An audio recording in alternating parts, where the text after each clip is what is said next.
When you think about Bioshock Infinite's characters, in Bioshock 1, I think the biggest character in the world was actually the world of Rapture. And I think with Infinite, we're continuing that tradition as well, that there's a lot of narrative told in the world, and very much probably on the same scale as there was with Bioshock 1. But we also saw an opportunity to bring the dynamic element of storytelling to the characters.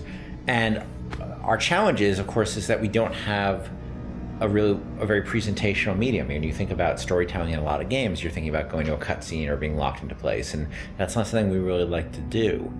And so we created this character named, two characters, Booker and Elizabeth. One who's a character you inhabit, and the other one is a character that the AI inhabits. Back there at the shop, what you asked me to do. Let's not discuss it. No, what did that thing do to you? If he were to take me back, that's death, Mr. DeWitt. Or something so like it, I cannot tell the difference. Booker is, I think you're going to see him be multi-dimensional throughout the game. Starts off very, very simple, and if you know history at all, he's a former Pinkerton agent, which those were bad guys. Bad guys feared the Pinkertons. And the fact that he was kicked out of the Pinkerton agency should kind of give you a little bit of insight into what kind of guy he is. He's seen a lot. He's done a lot. He's got a lot to make penance for.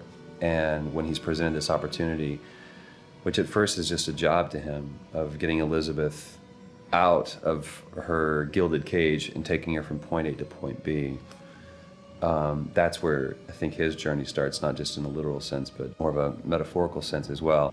Looks as if some desperate fella called this place home. What does that make us? Liz is interesting because she is really coming of age in this story, and she's figuring out what kind of woman she wants to be, kind of getting out of that little girl thing, which has been, even though she's a little bit older, I think being held captive, I would assume her whole life, or however long Ken decides, she's been held captive by Songbird. That's kind of halted her growth in terms of defining her independence. So she's figuring that out, and she's very sweet, very compassionate, and also very headstrong, which I like that about her. He's in pain. Not for long.